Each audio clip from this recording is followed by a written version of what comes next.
Hello, this is the Torg Eternity Delphi Council Debriefings, where the storm has a name. We are your hosts, Jay and Leamon, and today in this episode we are going to talk about reality and what Storm Knights and other possibility-rated people in Torg Eternity know about reality. So, what they might know instinctively or intuitively once they become possibility rated, as well as what they might be told by the Delphi Council or other organizations, say for the Stormers, what they might be explained to them. So before we jump into that, I did want to say you can email us at torgdcd@gmail.com. And we will read your emails, answer your questions, comment on your comments, etc. But until then, we will go ahead and jump into reality and what the characters know.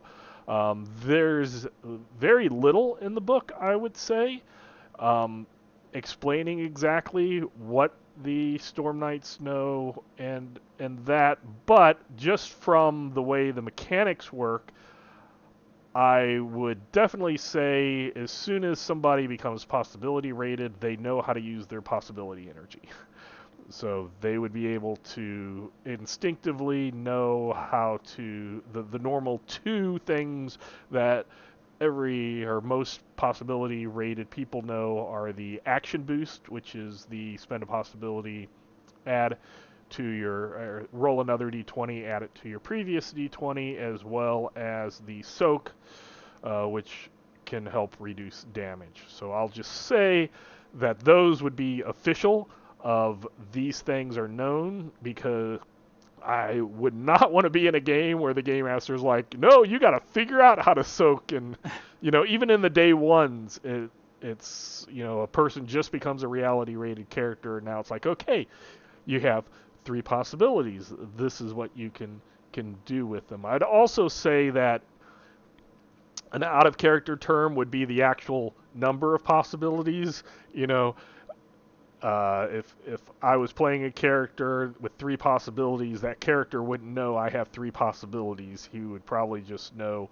hey, I have this energy in me. The Delphi Council has told me it's called possibility energy, and I can do about these things, and then 3 things. I can do about 3 of these things, and sometimes more, because you might gain some possibilities. You might not know in character where that's coming from, but it's like, normally I have about this much, and then sometimes I get a little boost in energy, and sometimes I get a little drain of energy, especially when a negative effect happens that drains possibilities. But those 2 things I would say are core to a possibility rated character. Now there are examples.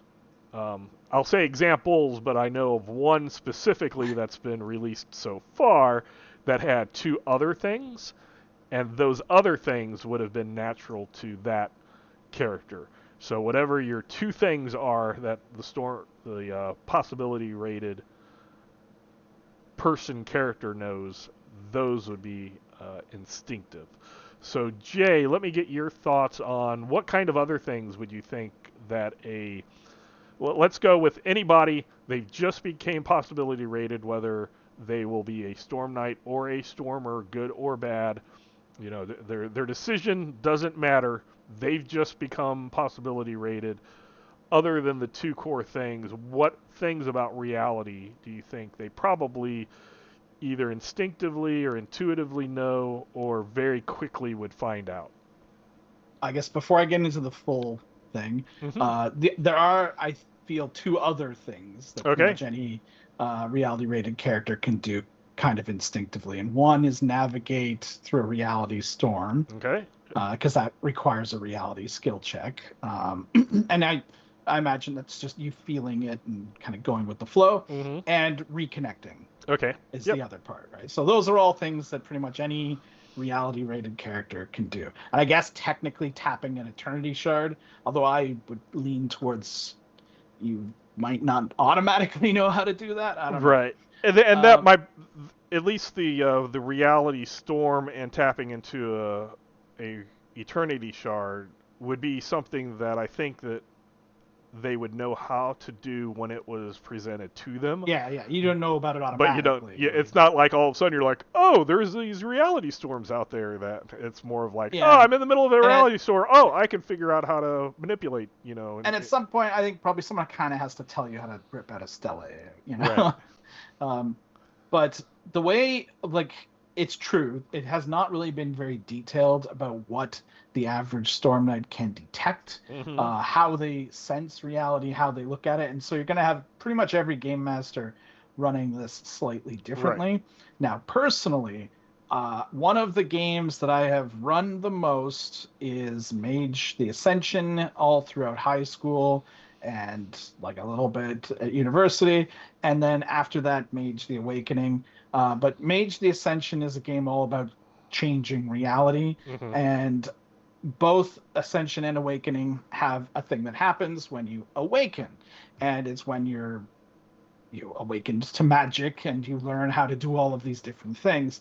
And we have that exact thing in Torg, which is the moment of crisis. Right.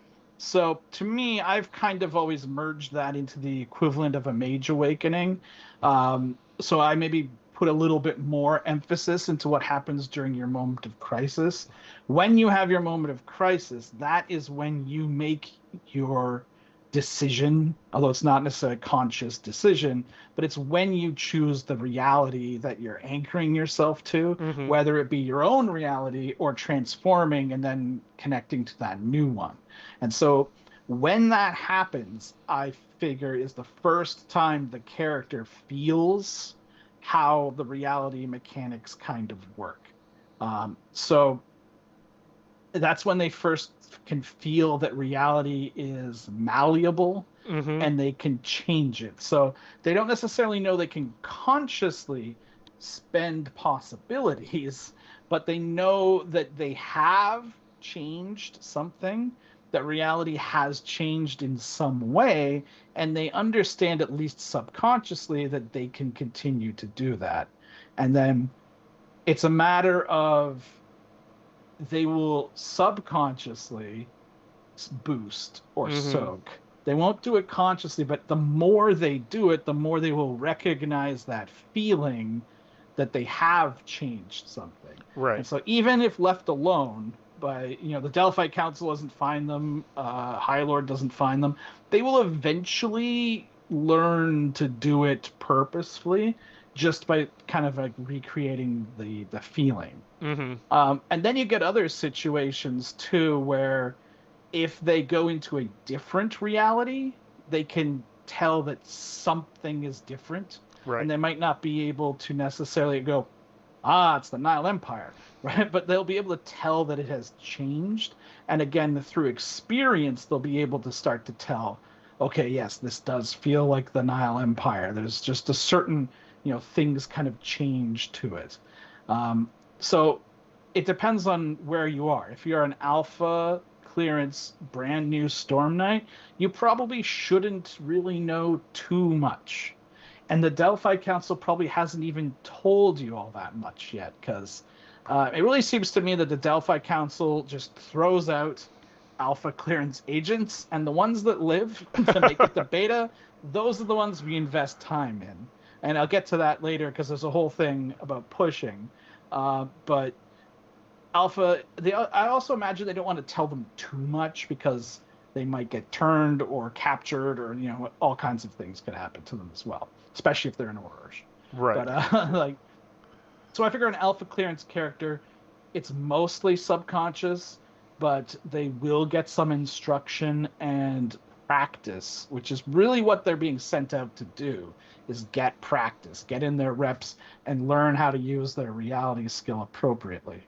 Right. I would say that's a good analogy because, say, military training, they're trying to prep you for, war and combat, but you really can't do that with reality safe at, home without other things going on. Yeah. And with the invasion, the Delphi Council does need everyone. They need everyone there, so it's like a super quick reality boot camp of, as you said, I probably think They probably wouldn't tell everybody like how to rip up a stele, but when you hit beta clearance, probably. Yeah, because you don't want to tell the people that and then have them go defect to Storm. Right. And there's probably some more, type of, hey, here's some information that since you're going to be up against more powerful threats and we're sending you more dangerous missions, here's how to, if you happen to come across a stele, do these things, not these things, make sure you've notified Homer Division, get the okay before you do it, and then when there is the mission for the uprooting of the stele, then it's like, okay, here's kind of the basic things that are going to happen, but they're going to be different, depending on which ones, because each, reality has its own little side things going on when their reality is getting uprooted. So there might be like, here's the standard things are going to go wonky, and here's some things. I would also say that as soon as a character purchases a perk that allows them to do something with a possibility, that's also intuitive. So not the starting character, right, but if they get Stormcaller or Negation or anything that allows them to spend a possibility for X effect, then they know how to do that because that's what the experience is that they spent. They put experience into it. I do agree with the reconnection thing, that's just kind of a natural, I feel really weird and I don't like this weird feeling. I want to be and you're grounded. Reaching out for the reality that you had previously attuned to. Right. So you're trying to reestablish that connection. The other thing that I think would be intuitive or just happen with reality rated people that wouldn't happen with Ords is, and you kind of we're in that area of the knowing when they're in a different reality and being able to at least, they might not completely understand something, but they could be very basic explained what's going on. So an Ord in Aurora is not going to understand a TV.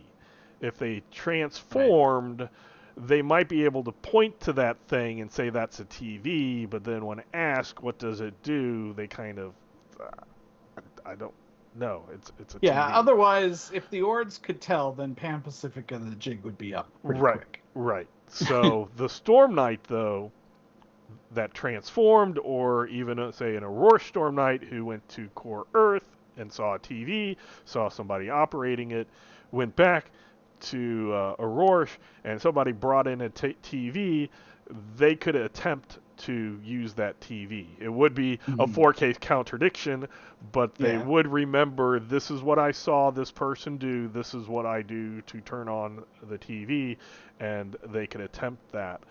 Going along with that, I've always done it, and it was definitely in classic Torg, where the Ords kind of just ignore the other realities when they come in contact with them if it's not a mix zone. So and it helps explain how the Edenos in the party or can kind of get by is if an Ord is directly confronted with something, yes, it's not like they're gonna, oh no, I'm not seeing the thing right in front of me. But if they see an Edenos walk down the street, they're just gonna kind of not keep it in, so it's gonna be kind of their eyes pass it, and they're gonna come up with something else, like, oh, that's a person in a Halloween costume, or just something a little bit different. That again is something I take from Mage and even Werewolf, because they had disbelief and quiet, which was that people will just rationalize stuff away. Right. And in some ways, you can think of it as just a very minor contradiction. Basically, like them seeing an Edenos is a contradiction to their reality, kind of, and maybe the reality just sort of blends it away when they're no longer being directly. They'll remember there was something weird about that guy, but not necessarily that it was a lizard man. Obviously, different game masters are going to have different extremes of that, because if they're on the news, it'd be a different situation. Right, right. And I can actually attest. I'll get into real life. That happened to me once. Was the Lizard Man on TV? No, it was. I was with a bunch of friends in a store. It was the night before one of my friends got married, so a bunch of us went to the city, a different city. We were staying there the night beforehand. We went to a store. We were looking around, and the store got robbed when we were there. Yeah. And this guy came in, and we were in Kansas, so you kind of have Western-ish type stuff going on, and he had a bandana on, and I was just like, what's this cowboy-looking, guy? What, I just like wasn't thinking, and once he had the gun out and was, threatening to shoot people, then I understood what was going on. But for those first couple of seconds, my mind was going through weird scenarios because I had never been in a situation, of a robbery in a store happening. So that kind of, that happened to me, so I can see Ords that happening to somebody say, oh, that sounds so unrealistic, and it's really weird what a mind will try to come up with when it's trying to put together a pattern that it hasn't associated things with, and trying to come up with what's going on logically within a split second before you find out what's really happening. That's what I use a lot in Torg Eternity as the explanation of why these cosplayers, walking down the street in all different reality get-ups aren't constantly being pointed at, is because there's a little bit of that going on where if they're over there, I can ignore it. I can just focus on other stuff and not let my brain have to think about that stuff over there. But again, if confronted by it, if they're right there and you're being questioned by it, they're not going to be hallucinating that your Storm Knights are somebody else. So that's another thing. Yeah. If directly asked, they'll still remember. Right. And then the reality rated, though, they would notice that stuff. So that's why if your reality rated people are in Isle and they see a cyber priest walk down the street, the find check is just to see if anybody's looking there, and then you say, hey, there's a guy that looks like he has a cybernetic arm. You're not like, oh, are you even looking there? Oh, now do an evidence analysis just to look what they obviously are wearing. Now, if they're disguised, that's a different thing, but I'm talking about blatantly walking out with the trappings of your reality. So anything else that you could think just sort of comes naturally? One big thing, and it's probably one of the most asked questions, is can you, and this came up in the game I just played a couple days ago, can you detect other reality rated people? And this came up even before. I think we might have talked about it. Yeah. And the way I look at it is you cannot simply detect other reality rated individuals unless maybe you get a perk for it or something. But I believe you can tell when another reality rated individual spends a possibility, or possibly even just makes a reality skill. So if somebody with bodyguards makes a reality skill check to throw someone in front of it, or someone else spends a possibility to do something, I would have the Storm Knight be able to detect that, purely because if you have the negation perk, you can cancel it, so you must be able to sense it to be able to do that. But the thing is, your character wouldn't get like they spent possibility. You'd kind of have to describe how they would feel it. And I think a lot of that comes into without the Delphi Council or some other organization telling you what to think, a lot of Storm Knights are going to have their own personal versions of sort of what it actually is. I would imagine many would think of it in religious or perhaps magical terms, because none of the tech axioms, or not any of the axioms, really are quite high enough to get to the point where they're directly playing with possibility energy. Right. Except maybe Isle has the reality magicians. Anyone that can cast possibility rend, I guess. But and possibly the Akashians might. Yeah, the Akashians would. Not that they're around. Right. But and then so if you got a really high axiom somewhere, maybe that can help explain it. Like I'd imagine in Pan Pacifica, it's all explained via science, probability mechanics, and like all sorts of things like that. So it's going to be how your character couches it, but they can sense that somebody else, that this person somehow changed reality.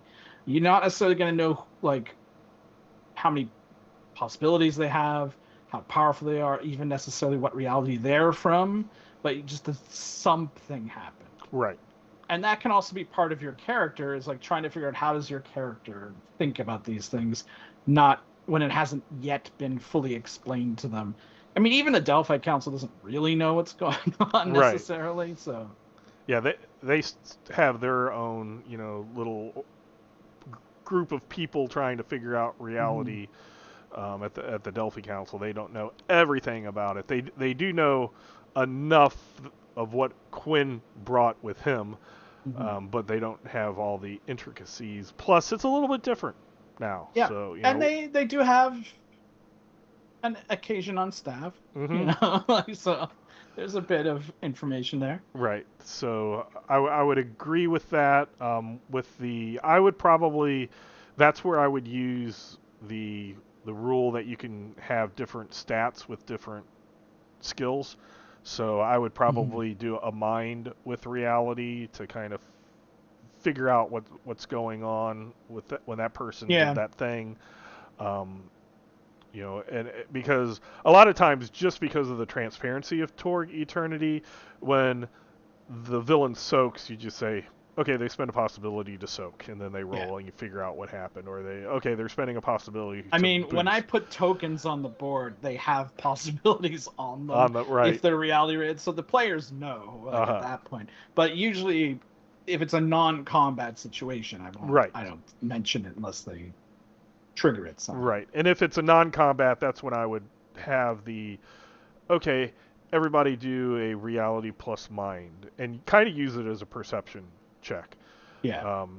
Or fine check. And then if they do, then depending on what they rolled, it might be like, you kind of feel this, happening, and maybe give them a little extra.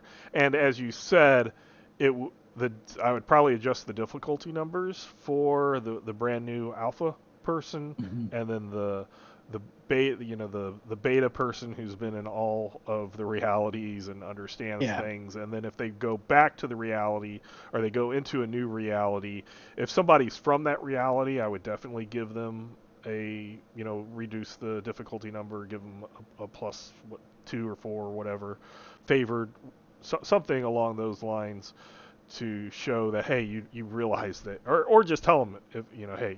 It's going to depend on your game too, because if you're doing like day 1 characters that don't know anything, right, then, that's going to be an actually interesting thing to role play out. Right. But if you're playing day 90 characters who in theory have been doing this for 3 months already, it's going to be a different story. Right. So on some of that, I would just advise the game masters and players to figure out where your characters are along the thing, what seems reasonable, and what type of story and interaction. Is this something that happens often? Is it something that's a really weird fluke? The first time any group encounters a nightmare tree, that is probably a little bit different than, this is the third nightmare tree, because that was one of those. It was so it's like it was that idea of this is a cool little thing, and then like everybody went with that cool thing idea, but they're supposed to be everywhere for a reason if you look at the Aurora source book. So that's kind of instinctual, intuitive things that both possibility raiders and stormers would know. For actual storm knights, I would also extend that into certain cards. That's their difference between a Storm Knight and a Stormer is the player characters have cards, and I see that as being a part of the Eternity side of things instead of the Void side of things. They get cards, whereas the villains, the gloaters and such, they're going to have those abilities that aren't perks, that they're special abilities that they're used possibility rated, such as you said, minions. That those would be things as that the villains would understand that the Storm Knights might not understand. Like a Storm Knight might not understand. They might say, okay, that's what the villain's doing when their minion all of a sudden is in front of them when it wasn't there, when I fired a half a second ago. Something happened with reality, but I don't understand that, whereas a Stormer, might figure out, okay, this person did a reality thing, but they shouldn't have succeeded. Why did they succeed? And the Storm Knight had played an Adrenaline or a Willpower or, a card like that. So I think that those also kind of are when it's not just possibility rated, but it also goes into Stormer versus Storm Knight. I don't think it's ever really been officially stated, but I always looked at it as Destiny cards were for heroes. Right. Whether or not they're reality rated, because you still get them in the day one adventures when you're an Ord. Right? So in theory, you could play a game of just a bunch of Ords, still have cards, although those heroes of dramas may or may not do anything, right? But not have possibilities. Right. Whereas you can, if you're a Storm Knight, you're a hero and you have possibility rated. But if you're a Stormer, you're possibility rated, but you're not a hero, so you don't get any cards. Right, and it might be, but also potential. It's players get cards. Mechanically, it's players get cards. If you want to wrap it into the story, then I could also see it as a potential heroes. I wouldn't because destined. If you were. The destined, those who are capable of having their moment of crisis. Otherwise, all like hero-ish NPCs would the game master would have to have a bunch of cards in front of them. So which would probably get annoying. Right, exactly. When anybody who's done Torg or classic Torg with a GM NPC would understand how that goes. Or if you're playing and your group's small and you only have a couple of people, so the game master plays, or players play. I've had it where players have played multiple Storm Knights, and then each of those, so they have like different stacks of cards depending on the Storm Knights before the just give the same person more cards type thing works. But I think all of that is kind of interesting to think about. So now we've established what comes natural, or in the first instance of a reality circumstance, like a Eternity Shard, a Reality Storm. Now let's head for what does the Delphi Council actually, hey, you're what we call a Storm Knight. Join us, or the recruit posters are up, or the day one where Quinn Sebastian, comes in to shake the hands of the heroes and offer them a part of the Delphi Council. They're gonna teach something. Yeah. And so what are your thoughts on what is the Delphi Council as an organization going to teach brand new alpha level recruits that they've just brought in as hey, this crazy thing is happening right now. You need to understand this to survive the possibility wars. Again, this is something that's not really brought up. Right. But, and that's why we're kind of going through this. So it's kind of give that the great overview about how realities work and the fact that it's an invasion from all of these other realities. Probably give like a primer on each of the realities. You'd probably get like a full dossier of the one that you're going to be operating in. Right. You would the characters would be getting way more information than is being delivered to the players. Right. Because the players will just be like, I don't care. And then in general, it would be sort of more along the lines of affirming things that they already know. Mm-hmm. Like they'll tell you how to do something, but you're like, I kind of already know how to do that, right? So for the alpha characters, they're getting a pretty brief like boot camp, Mm-hmm. probably, I would imagine. Like an act, probably actually like a real boot camp, for like a week or something. Just to make sure they're able to actually go out and do Uh-huh. things like um, to go on these missions, even though the Delphi Council does seem to send very strange parties out that aren't technically well suited for the adventure they're going for. But they probably do that, give them some base ideas of what they can expect to find, and maybe even give them like what are Gospog, warnings about Rathagons, Mm-hmm. things like that. And then, yeah, I don't, they probably wouldn't teach the pulling of Stele right away Mm-hmm. because they don't want just anyone doing that. They probably don't. They'll probably teach what an Eternity Shard is, but not necessarily how to tap it right away. Even though you probably get some instinctual knowledge once you touch it, like Right. once you've got it. I kind of always look at Eternity Shards as wanting to be tapped, Mm-hmm. right? But there's an interesting thing once you get to beta clearance, and it's kind of hidden away in the beta clearance players primer. Okay. Is that where is it? The beta clearance operative is ready for special training referred to as pushing, where something technically impossible is taught and demonstrated by another Storm Knight capable of the feat. So they're basically being trained to do things that they have to spend possibilities to accomplish. Okay. Yeah. Okay. And then so I kind of look at that as being a danger room, like X-Men sort Mm-hmm. of situation where they're doing all this stuff. And so they're actually being taught to do the impossible. And they don't give any examples, of course, of what that means, but they do mention that it's either other reality agents that are higher skilled than them, or it's Ords with special equipment or something that makes it look like they're able to do it. But at no point is the Storm Knight ever actually told that it was impossible. Mm-hmm. So it's sort of one of those, you have to believe you can do it, and you will do it. Right. And that sort of like gets them, especially for core Earth characters, like upping. I would just sort of use that as an excuse for upping your ads in reality as well, and quite flavorful. So it kind of tells you what your characters are doing when you're not going out on a mission. Right. The Delphi Council does have you doing some intense, crazy training, right? And you can work with your GM to kind of maybe decide what your character has been doing with this kind of training.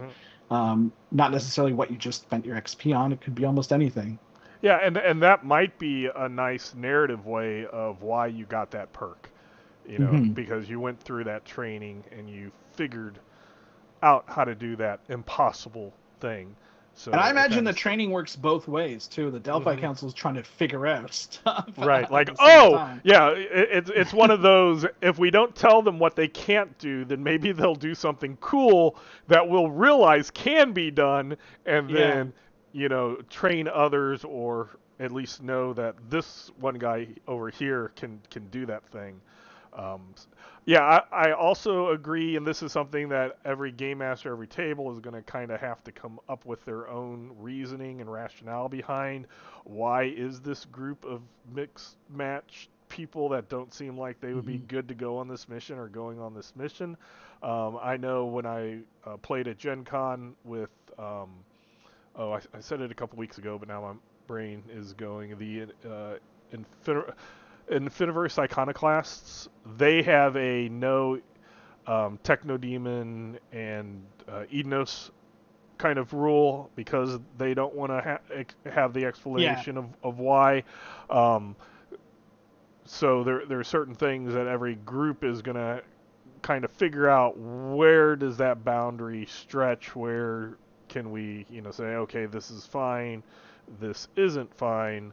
um, so that is something also that I think should be taken into account by every group as where is that line, because everybody's in their own cosmverse. So if what we're saying today doesn't make sense to you, it doesn't mean that it's official or anything. The reason we're doing this episode is because there isn't a lot of this information, or it's kind of piecemeal through, and you kind of have to pluck at the strings to put them all together. My personal in-universe explanation is that, especially when the Near Now news was going, when Torg Eternity first came out, there was a lot of talk about Core Earth psychics. Right. And when the Delphi Council was created and Quinn Sebastian showed up, he liberated some psychics from the Institute. And so the way I have it is that the Delphi Council, being the Oracle of Delphi, is operating with a large group of precog psychics. And most of these missions have already been seen by these psychics, and the dumbass combo of these players. That's the one that worked. Is the one that had the greatest chance of success for whatever reason. That it was seen in a vision, so they're going with it. No, that's my justification for it. No, that makes sense, because I know tends to be one that's used reasonable, but you could also say that it's overused as you just happen to be the ones here. Yeah. Because but why were you here? Right. It's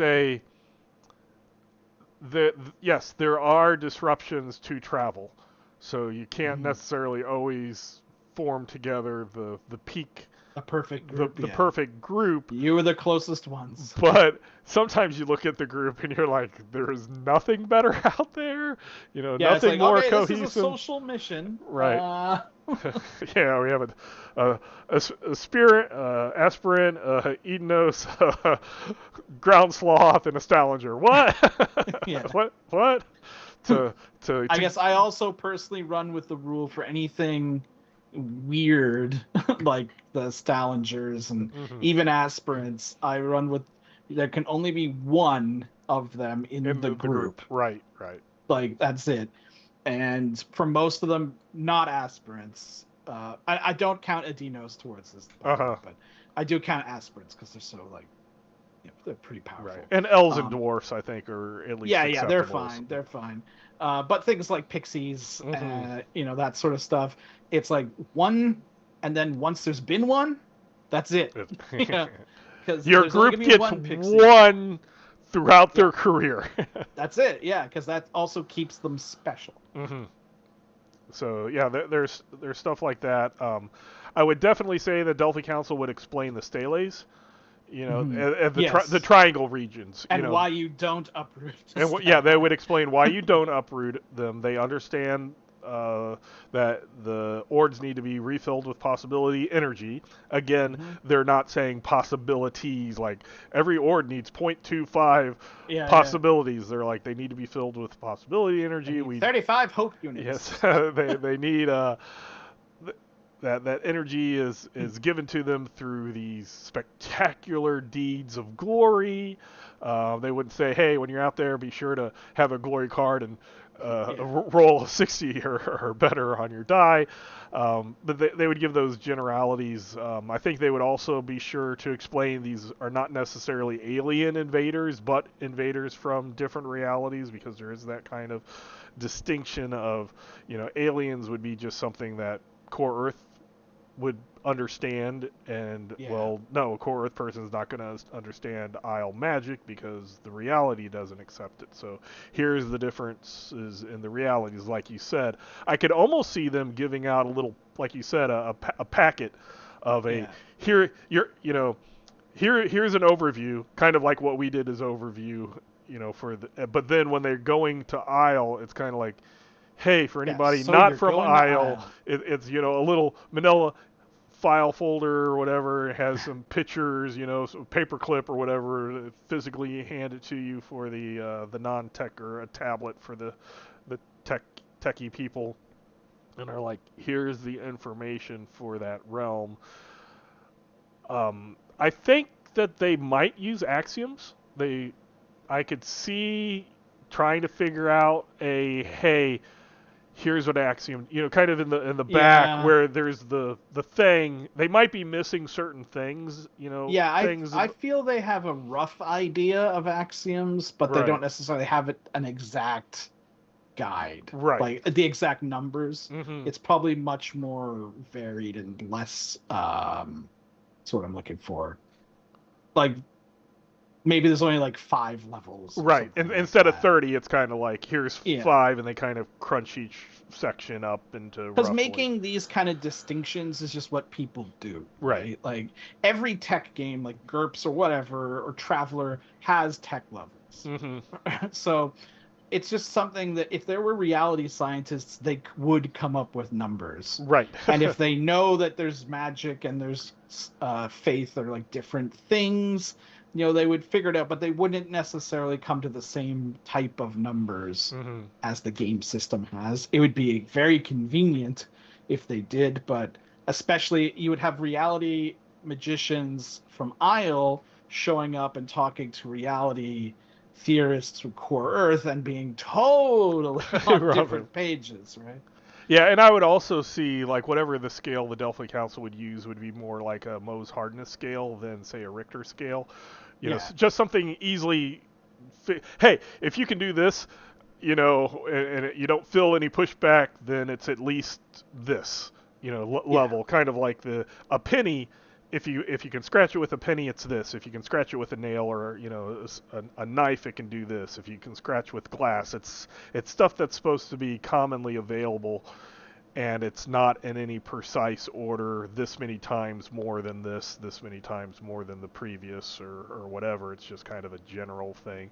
So I could see them going, hey, if you go into a place and the primitive human here, they know what's going on, then you're probably in living land or something around that social axiom, and kind of use that as indicators. So I would say that would definitely be one of those alpha clearance would get that information. Here's the different realms. Here's how the bounded stelae work. Here's what the 3 different types of zones are. I think they would explain here's what a mixed zone. Sometimes you're going to get weird things where both of your stuff work. Sometimes, it's going to be only this. And sometimes it's going to be really difficult where you go in and you don't see like almost nothing of Core Earth left. That's a pure zone. People are really, going to have a hard time doing those contradictions and reconnections. So you might want to limit your little I can do my own thing over here when you're in that environment, because you might not easily reconnect to your thing. So I think that I really do think, as you stated, they might give more defined things of what an action boost is. Sometimes you can use that, like, and not necessarily even here's the impossible task, but hey, here's a target down a pipe, that you have to shoot and hit it, and they know that you're going to have to spend a little bit of possibility energy just to be able to do it. Yeah, or they ask you and you miss, and they're like, okay, but now really think about what if this was a different reality, right, that you did hit. Because there's realities where you hit and there's realities where you miss. And let's just switch the tracks. Right. That's all you got to do. Let's just imitate that one that hit. And same thing with soaking, although I don't think they'd be going around like shooting people with big guns, but I don't know. I think it goes slap them around. Slap them, right, yeah. You can soak that shock, You got electric katanas. Yeah, true. Yeah, or shock sticks. And that's where the dazing stuff might be helpful and useful in. But yeah, I would say that type of basic stuff would be explained more. Hey, you might have figured this out. This is what is actually going on in the background. So you get the theory behind it, but mechanically it doesn't change anything. Right. But now you can actually talk about it. Exactly. It's one of those kind of narrative story elements that you can use if you, as a game master and as a table, want to bring that to the front, or if you just get players who are new and are like, how do we know this? What's going on? Yeah. And then you can kind of break it down. It helps put all the characters, which are from different realities, on the same page. Right. Exactly. and these, and they might even have a living land training manual. So somebody from the Right. living land, this is how we explain things to them, and to the cyber papacy, this is how we explain. And it might be different because Mm-hmm. they might understand concepts and not understand other concepts. So it might not even be a here's the Isle manual for all non-Isle people. It might be a here's an Isle manual that works for the living land, and here's one that you give to the cyber papal agent, and here's one that you give Right. to the Tharkold agent, Probably etc. takes them a while to get these manuals made, Right, not in the first few months. right, right, exactly. Over time. So let's briefly talk about the High Lords. So you have your Stormers out there, and or we can go. Before we do that, sorry, let's go Delphi Council adjacent. So let's go Operation Eris. So what do you think Operation Eris tells its possibility rated people? Do you think they have a very Probably similar? nothing. Are just them like here's the thing, you're undercover, figure it out on your own. I mean, the more that you tell them, the more risk there is. Right. It depends. Like, I mean, I guess they would tell them some stuff, but and I don't think they would necessarily be trained Mm-hmm. per se, because it's more like you're recruited and then sent out. Right. So they would probably get. So they might actually end up learning more from the Stormers than from the, say, Delphi Council, because I don't really view Operation Eris as a totally separate, full entity. It's just Right. like a wing, Mm-hmm. and I view everything there to be very compartmentalized. So you, as Operation Eris people, you probably know one person who was your handler, and you maybe got some instruction off of them, and then were sent out. Right. And unlike, I mean, one adventure notwithstanding, and the fact that that's just how the RPGs tend to work, I would imagine most Operation Eris agents are solo, Mm-hmm. that they're just sent off on their own. So, like, ironically, I would think even Orts could probably be used for that too. Like, you just need spies. Mm-hmm. And the thing about Storm Knights is that they have more longevity, so they'll be a much more useful agent. And if they're reality rated, then the High Lords and their agents will probably be more likely to try to recruit them higher up the ladder so they can learn more stuff. But almost it might be weird if they know too much. Like Right. if the Delphi count, if they know like the same amount as a Delphi agent would. So it might be better to not tell them too much. Just give them the brief information, just enough to get by, but no intensive training or anything like that is how I would sort of think about it. Right. I was trying to think, would they get information on the place that they're supposed to like be their territory, or so like, hey, you're gonna be an operative in Nile Empire. How much of the Nile Empire information would they give? So at least they're prepared for their field. Mm-hmm. But it might be as easy to pick somebody from the From the Nile Nile Empire. Empire That's what I would assume normally. instead of, and again, there is the one big exception of the mega adventure, but Yeah. otherwise it's probably that. Yes, Operation Eris also does have Ords.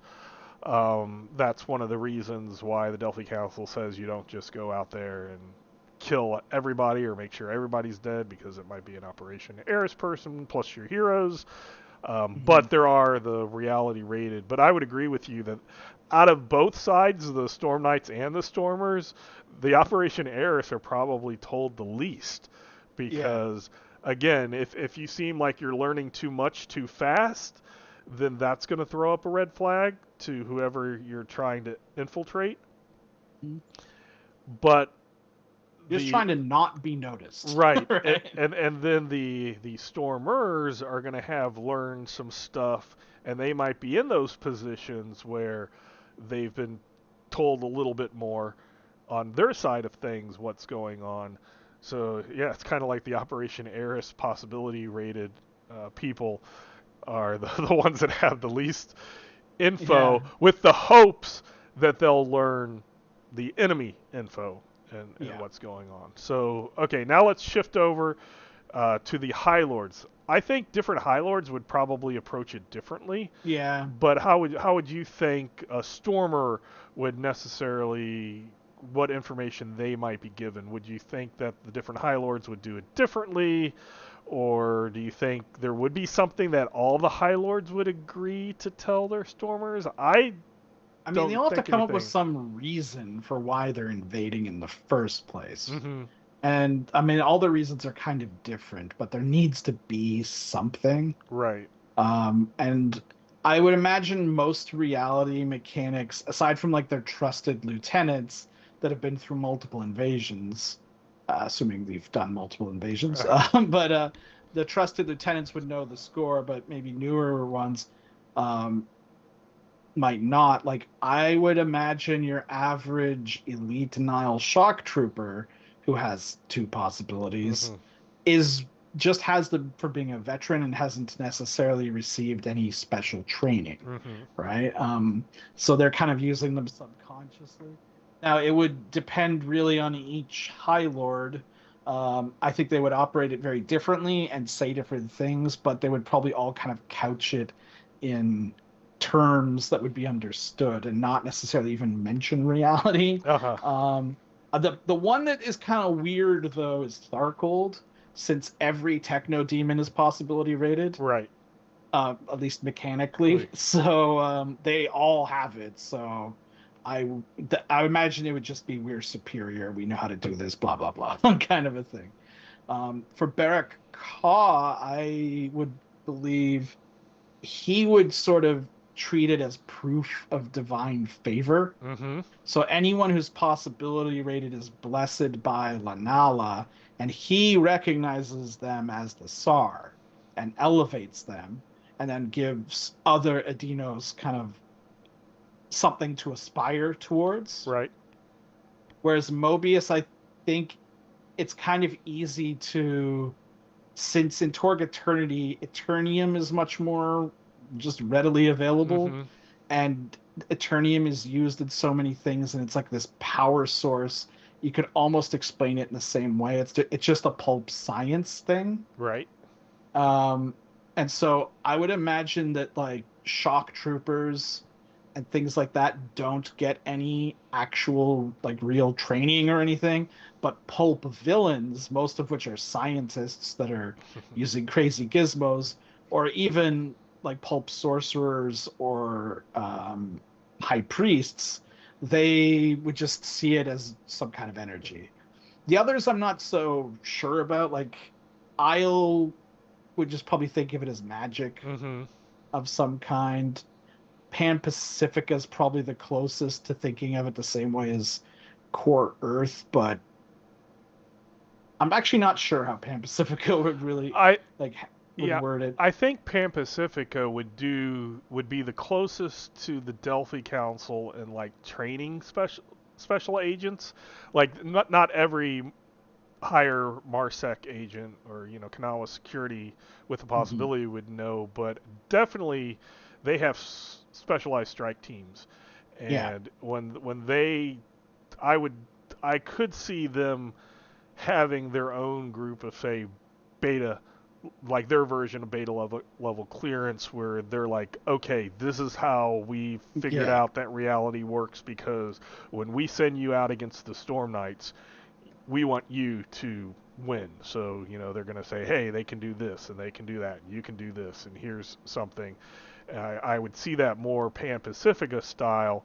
I would think Cyber Papacy I would. cannot see Malraux saying anything other than No. it's because he says it does. Right. Like it's God, it's him, that's it. Right, and he's half, or if not fully, is in his own, believes his own rhetoric, that it would be we're doing this, we're getting rid of heretics and the heathens, and we are establishing God's place Mhm. on all of these new places we go to, and these crusades, and that's what he believes, and that's what his people you believe. have faith in our world. You know, and probably bring up different passages within the Malraux, Bible of if you believe enough, then it will be true, as a way to explain away, the possibilities, manipulating reality and stuff. Is if you have the faith, if you do that where it's actually reality, but it, verbally he's saying it's through the faith. I would very ironically, I could see him and Barak Kaz, like the way that they present things, to be a little bit similar to I would each think other. that Barak Kaz at least knows. Yeah, lying. Right. Where Malraux completely what their stormers believe would be very similar-ish. Yeah. Like the source, and that it's coming from their deity, whether it's God or Lanala. But the High Lord's very different, Yeah. Barak Kaz old enough and wise enough, and has been, to countless other worlds, conquering them, that he knows what's going on. Where Malraux is just delusional, and what he came up with is his reality plus the world law that even makes it that way. Reinforces it. I think definitely the Gaunt Man understands most everything, but I don't think he would necessarily tell anybody, not even the Hellion Court. I think he must tell his upper echelon, because that's where Uthorian came from. Right. But yeah, I agree totally. That's what I was going to say, is that he would tell no one any of it until it was like the upper echelon. Yeah. Right. Like it would be you got to go through the horror stage, the nightmare stage for a long time. Because every nightmare has possibilities, but they don't all seem to really know what's going on. Right. But then there would be that point where then it might be limited information. Like the Gaunt Man definitely has a use for every one of his nightmares and Hellion Court members. So say a new Hellion Court member arrives, new upper echelon, as you said, it might be I'm going to teach them the thing that I believe they need to know, or the series. But then after that, no, because they need to fight amongst themselves. They need to bring the best. And there are some, and this goes with every High Lord, but there are some that have been through multiple invasions, so they know, like, they've been around for a long time. Right. Same with Mobius, right? Like, a lot of his upper tier of over-governors and everything are from prior conquests. Right. So they've seen it happen before, they know. Whereas the Kanawa troops, maybe not quite as experienced and see things. I think that's all of them. Is there any reality we're forgetting? I guess core Earth Stormers. They just got to figure stuff out, and that's sort of what's going on with Stormbreak. They're just like, let's go for it. YOLO. And I just want to mention, I just got a text, looked at my watch. It is relevant to this conversation, because I just got a text from one of my friends that said, for those of you who made the trek to Wichita so many years ago, happy I'll put a cap in your ass day. So that thing earlier where I said we got robbed, that's what that's what that was. That's what the guy told us was, you better do this or I'll put a cap in your ass. There you go. Just absolutely, this is how you can use those moments and say this stuff happens in real life, because 365 days of the year, the one that I remember this thing that happened to me, how it applies to Torg, and then to find out that it's the anniversary of the actual day of that day, which was back in the really late, I think it was late, probably like 97 and 99, around. So it's been a while, but hey, that's how things work. So it's not in any way, shape, or form unlikely. Those coincidences do happen, and move through them. If they help with Torg, then go through it. So sorry, I kind of interrupted you, but I just got that and was like, oh wow, that's actually pertinent to tonight's discussion. Yeah, I mean, I was pretty much done. It was just like Stormbreak is kind of just YOLOing and figuring it Oh out on their yeah, own. yeah, and whether they might have some figured it out, but then they also have the and we don't care, you know, Yeah, like that too. are we figured it out and we're only going to use it for our goals, and if something bad might happen, even if we do the goals, we don't care about the bad thing that so Yeah, happened. yeah. It's like what can get the job done, and that's it. So yes, I would say with all the High Lords, various things. Uthorian, maybe the Dread Council would know some stuff. As you said, there are the Isle reality mages type things that, so they've at least been And thinking about it the whole, magically.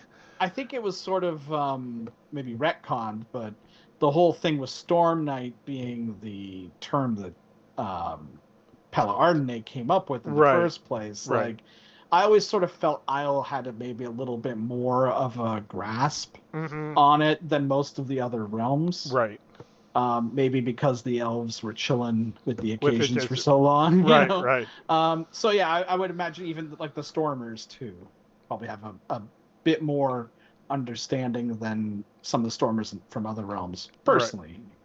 And then with yes, Tharkold would be the difference between the techno demons, the Tharkoldu. I think some of that might just be instinctual, but they're Mm. lazy, so they're not even going to teach people because teaching takes Yeah, time away from what the laziness I want to do. But Volkov has access to some Delphi Council knowledge. yes, So, depending on what he thinks his own personal reality rated, you know, whether you want to call them Storm Knights or Stormers or some weird middle ground, the people that work for the reality rated people that work for him, they might know something, but probably with some propaganda skews on, yeah. the reasons why certain things, happen. So, I think that And that's how that would go. the other thing, like, again, this has never really been said anywhere or not, but you always have to look at like when a threat entry is reality rated. Hmm. Sometimes I think to myself, is it actually reality rated, or is this just to make it a more challenging encounter? Right, Right. right. So I'm sort of leaning towards if it's got possibilities, it is reality rated. I Hmm. mean, but sometimes some things don't make sense that are and are. So, like, in some senses, I might be like, okay, maybe they're not really reality rated. It's just to kind of beef them It, up a it, tad. it mimics reality. Yeah. So, okay, well, I think that was a good discussion. Again, that's a question that we both know has often come up with games, Mhm. and we read it on forums and Discord and everything once in a while. What do the Storm Knights actually know? So, yeah, there's not a lot of information in the books. You have to kind of find it in piecemeal. So I thought that this episode would be good to kind of bringing that up. Again, most of what we said is kind of our own little headcanon or our own views.